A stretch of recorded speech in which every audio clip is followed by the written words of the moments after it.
Ya, betul tu. Dan Fika, kalau kita lihat kepada industri-industri yang terkesan teruk akibat daripada pandemik ini, antara yang kita sedia maklum adalah industri pelancongan, terutama sekali industri penerbangan. Tetapi industri seni juga terkesan dengan teruk apabila tidak boleh lagi diadakan persembahan secara langsung, tidak boleh lagi mengadakan penggambaran untuk filem, telemovie dan sebagainya.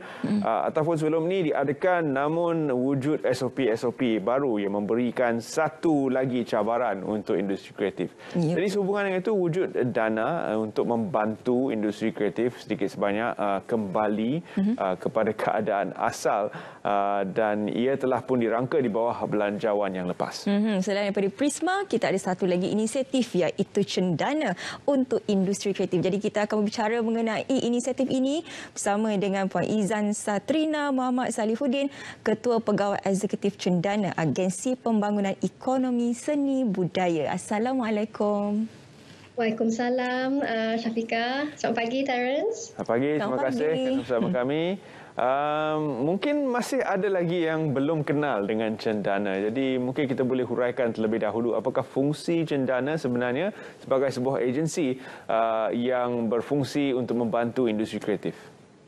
Baik, jadi bagi mereka yang tidak mengenali kami lagi, pihak Cendana ni merupakan unit di bawah My Creative Ventures, di mana My Creative Ventures ini adalah sebuah syarikat yang diperbadankan di bawah Kementerian Kewangan, dan kami sebagai sebuah agensi atau syarikat berlapor kepada Kementerian Komunikasi dan Multimedia.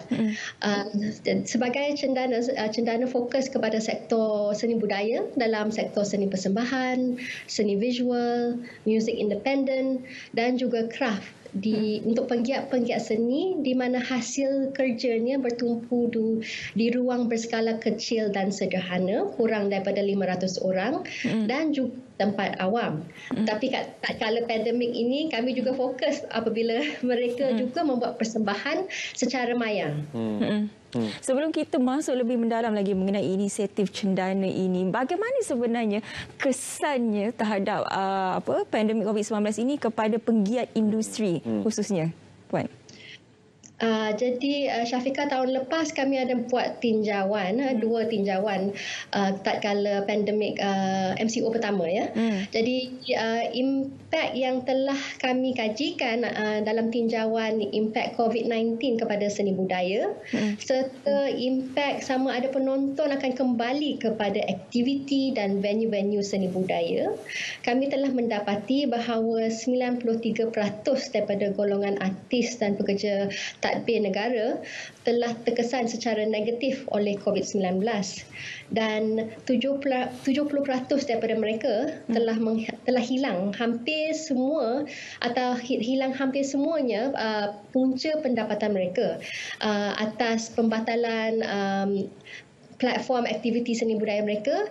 Dan kami juga mendapati bahawa 91% daripada penonton Malaysia tidak merasa selesa untuk kembali kepada aktiviti dan tempat secara fizikal untuk menikmati seni budaya kita oleh kerana pandemik ini.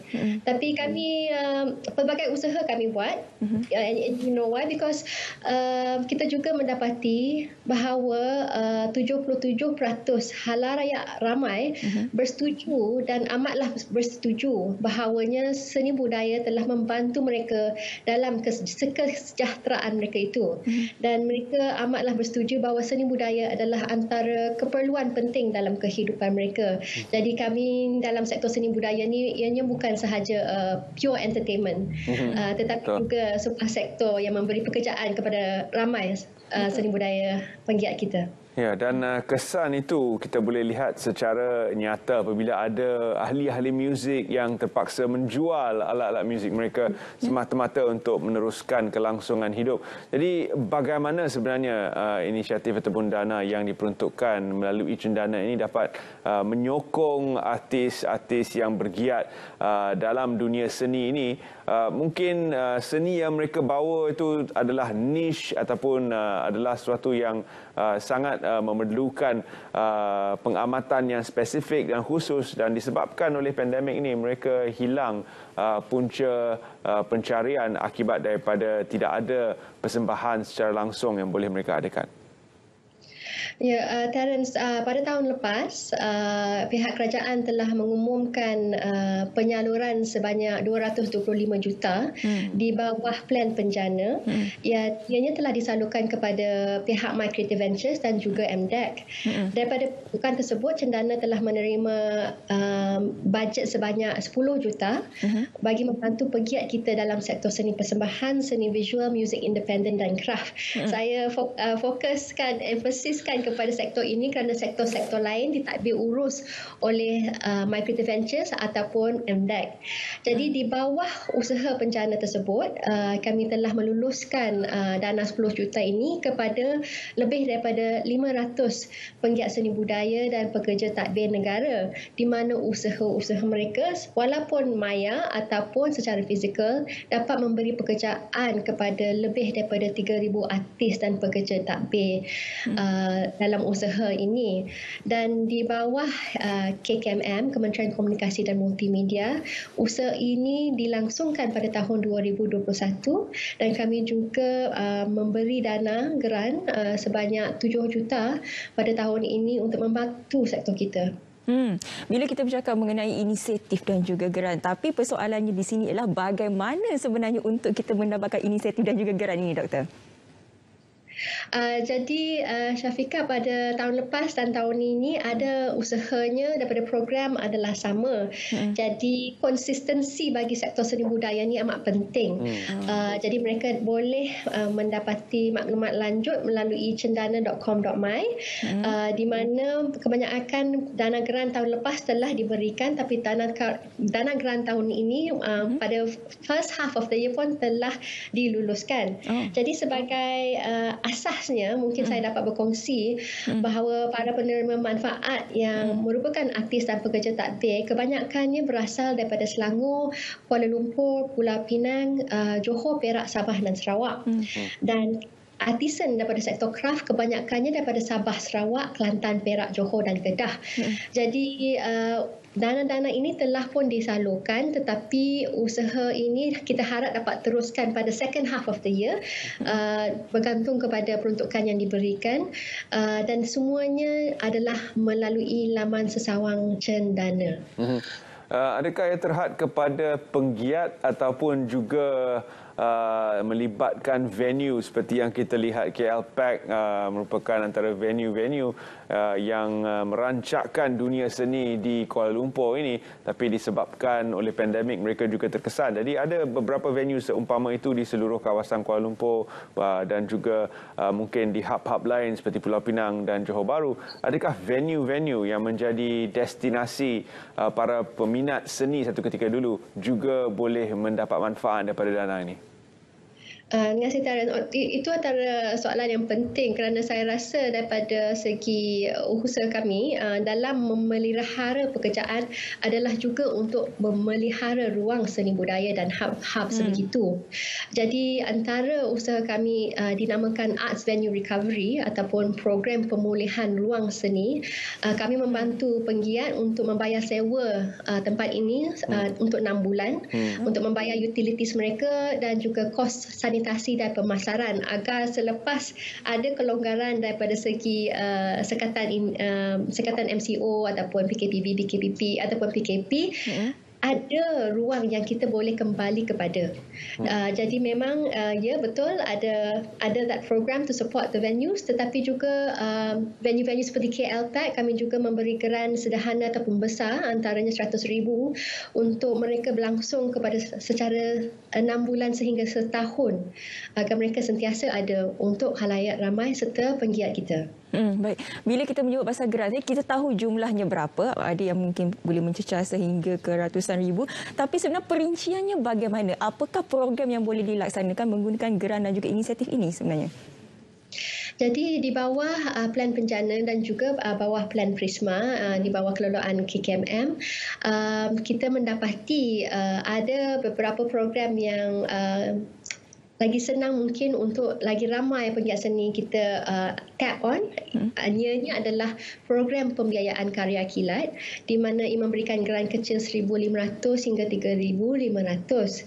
Ianya untuk membuat hasil-hasil output digital daripada rumah. Jadi almost 50% daripada peruntukan kita telah diberikan kepada program ini kerana beratus penggiat seni budaya kita telah tampil ke hadapan untuk memohon untuk program ini. Seterusnya adalah untuk program pilihan industri kraft, 70% daripada grant kita telah diberikan kepada artisan negara, 11% adalah untuk muzik independent, 10% untuk sektor seni persembahan, 8% kepada ruang-ruang seni yang kita telah bincang tadi, 5% adalah kepada organisasi seperti KLPAC, dan 4% adalah kepada usaha-usaha penggiat seni yang ingin membuat public art. Bila bercakap mengenai pemuzik independen itu tadi, sebenarnya dari segi sudut manakah yang boleh dibiayai oleh Cendana ini? Melalui program-program ini ada pelbagai angle mereka boleh apply untuk program kita. Jadi sekiranya mungkin mereka adalah ahli muzik baru, mungkin program pembiayaan karya kilat lebih bersesuaian dengan mereka. Tetapi kalau mereka mungkin sudah ada tapak dalam industri kreatif, dah 3 tahun telah berlangsung, mungkin bersesuaian untuk mereka memilih program pembiayaan muzik independen di mana ianya memberikan geran 30,000. Jadi ramai yang memohon untuk program tersebut mungkin akan membuat album, mungkin mereka akan membuat produksi editing ataupun membuat muzik video mereka. Tetapi sekiranya mereka telah sudah sekian lama ada dalam sektor kita dan mempunyai organisasi di mana ada mungkin 5 pekerja. Jadi program pembiayaan ketahanan organisasi itu lebih sesuai kerana ia membayar sewa tempat, membayar gaji juga, menyokong gaji, utility dan pelbagai lagi. Tetapi Syafiqah, kalau boleh saya juga sebutkan antara usaha baru kami dengan pihak swasta, kami akan menjalankan program Food Aid dengan Yayasan Saim Dabi yang akan berlangsung pada 10 Jun insyaAllah dan ke hadapan, agar kami dapat memberi bantuan makanan juga kepada penggiat-penggiat pemuzik baskers kita, veteran singers, pub singers di mana kelangsungan hidup mereka juga telah terjejas. Itu adalah satu isu yang mungkin juga lama kita bincangkan tentang kebajikan artis-artis veteran kita yang sudah lama tidak terjaga dan kini mungkin adalah satu lagi tambahan dari segi cabaran kepada mereka dalam mencari peluang-peluang pekerjaan. Ramai juga di antara pemuzik-pemuzik dan penggiat industri seni ini tidak berdaftar sebagai pembayar cukai dan mereka ini mungkin hidup gig to gig, on a gig to gig basis. Jadi adakah melalui Cendana juga kita boleh membantu mereka berdaftar sebagai pembayar cukai walaupun mereka pada akhirnya tidak akan membayar cukai yang terlalu tinggi supaya ada sedikit perancangan keuangan untuk mereka pada masa hadapan? Terence, mungkin saya tidak dapat bercakap untuk pihak Kementerian KKMM, tetapi setahu saya pihak kementerian akan mengadakan pangkal database untuk penggiat-penggiat seni walaupun sektor muzik ataupun sektor lain dapat register themselves on this central portal ataupun central database di mana data-data tersebut dapat membantu kementerian tetapi juga akan membantu penggiat kita di mana informasi-informasi terkini dapat diwawarkan kepada mereka juga. Ianya betul kerana a lot of our scene members ni tidak berdaftar ataupun mereka secara berkelompok. Maknanya mereka ada jaringan masing-masing. Because there's so many of them and kadang-kadang banyak persatuan, it's very hard to salurkan kepada semua persatuan tersebut. Jadi it's always safe to always refer to a main website ataupun central portal di mana informasi tersebut ada. Tetapi pihak-pihak kementerian dan agensi juga work hard in trying to salurkan all the information yang juga ada. Memang kerajaan sememangnya prihatin dengan nasib anak-anak seni ini ataupun industri kreatif ini. Pelbagai inisiatif telah pun diberikan seperti industri cendana ini. Tapi malangnya masih ramai yang tidak mengetahui mengenai inisiatif ini. Jadi bagaimana sebenarnya pihak daripada cendana ingin memberitahu mereka di luar sana seperti mereka yang indie band ini tadi ada 30,000 menanti mereka untuk buat album ini. Jadi sememangnya mungkin mereka tidak mengetahui cendana mungkin kerana kita baru 3 tahun lebih Syafiqah daripada usaha kerajaan dan pada bulan September ini insya-Allah kita akan become 4 years old lah. We're a new kid on the block. Tetapi bersama-sama di bawah bimbingan My Creative Ventures dan juga Kementerian Komunikasi dan Multimedia serta sokongan padu Kementerian Kewangan, insya-Allah usaha-usaha kami ini akan diteruskan kepada sektor muzik dan lagi penting kepada kawasan-kawasan yang mungkin tiada good wifi ataupun kumpulan kugiran tidak ada laptop. Jadi usaha ni has to be on the ground. Jadi sememangnya sebelum pandemik ini kita sentiasa on a yearly basis berada di 9 bandaraya berlainan setiap tahun untuk berhadapan face to face consult kita punya penggiat seni. Tetapi tahun lepas dan tahun ini merupakan antara cabaran untuk kami get to help them personally.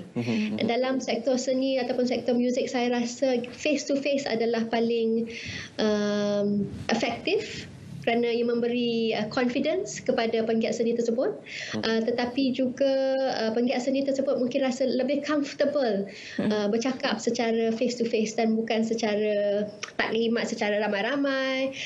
We're all very shy people, tapi bila face to face tu kadang-kadang lebih bersesuaian untuk mereka. Kita semakin hari melihat semakin ramai yang tampil untuk mendapat vaksin. Semalam 70,000 telah pun menerima vaksin dan kita melihat jumlah keseluruhan lebih kurang 3 juta lebih rakyat Malaysia telah mendapat sekurang-kurangnya 1 dos. Kita akan membuka semula untuk membuat persembahan secara langsung dalam venue-venue. Apakah perancangan cendana untuk membantu industri seni ini kembali rancak semula? Jadi antara usaha utama kami, Terence, adalah untuk bekerjasama very closely dengan Kementerian Komunikasi dan Multimedia kerana SOP-SOP yang telah diangkat oleh pihak MKN adalah berdasarkan usaha-sama antara KKMM, Cendana dan juga agensi lain di mana maklum balas daripada penggiat kami telah diambil agar SOP-nya adalah praktik, kan, practical daripada segi implementasinya. Itu satu. Keduanya, antara geran-geran yang ada kami harap dapat teruskan because like it or not we are still dalam fasa surviving. Kan? We're not even trying to recover, we're trying to survive.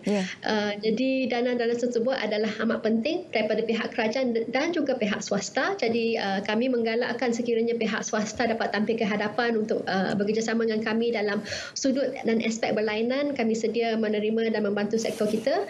Dan ketiganya daripada segi platform-platform yang menampilkan hasil kerja penggiat seni budaya kita dan juga mungkin daripada segi bengkel upskilling.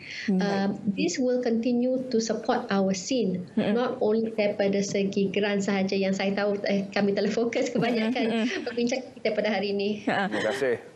Baik, terima kasih Puan Izan Satrina Muhammad Salihuddin, Ketua Pegawai Eksekutif Cendana Agensi Pembangunan Ekonomi Seni Budaya yang sudi berkongsi dengan kita mengenai inisiatif Cendana. Jadi kepada anda di luar sana, jangan lepaskan peluang.